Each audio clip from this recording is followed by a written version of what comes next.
ایک سابق جادوگر ایک سابق جادوگر نے اپنی توبہ کے بعد ایک اہم حقیقت کا انکشاف کیا۔ وہ بیان کرتا ہے کہ وہ لوگوں پر جادو کرنے کے لیے جنات کو بھیجتا تھا۔ کچھ افراد پر جادو فوراً اثر کرتا تھا، جبکہ کچھ کے بارے میں جنات واپس آ کر کہتے تھے کہ ہم نے ان کی آواز سنی لیکن انہیں دیکھ نہ سکے۔ کچھ افراد کے بارے میں جنات کہتے کہ ہم نے انہیں دور سے دیکھا لیکن وہ اچانک ہماری نظر سے اوجھل ہو گئے۔ اور کچھ افراد کے پاس جا کر جنات لوٹ آتے اور کہتے تھے کہ ہم نے انہیں کوشش کے باوجود ان سے مل نہ سکے۔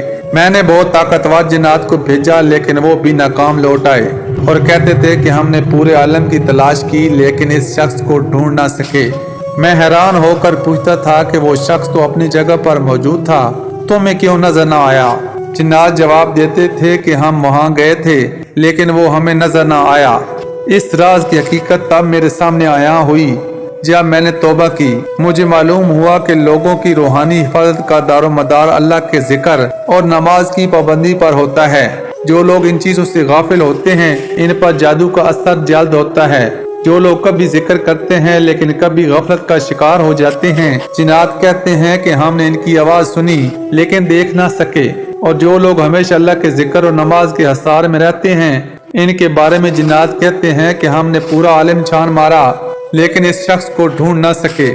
یہ بات واضح کرتی ہے کہ اصل حفاظت تعویذوں اور دنیاوی تدابیر میں نہیں بلکہ اللہ کی یاد، قرآن کی تلاوت اور نماز کی پابندی میں ہے۔ جو شخص اللہ کے ذکر میں جیتا ہے وہ شیطان اور اس کے لشکر کے لیے گویا غائب ہوتا ہے۔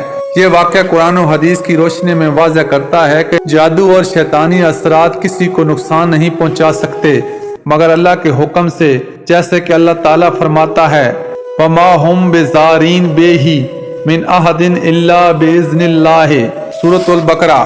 اور نبی کریم صلی اللہ علیہ وآلہ وسلم نے جادو کو ہلاک کرنے والے کبیرہ گناہوں میں شمار فرمایا ہے، جبکہ حفاظت کے لیے حضور صلی اللہ علیہ وآلہ وسلم نے آیت الکرسی اور سورۃ فلق، سورۃ ناس کی تلاوت کی تعلیم دی۔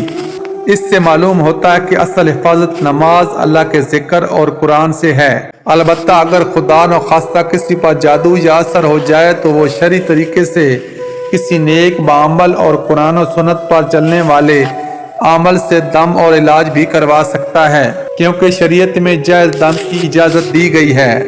اگر پوسٹ پسند آئے تو چینل کو فالو اور صدقہ جاریہ کے طور پر اپنے دوستوں کے ساتھ لازمی شیئر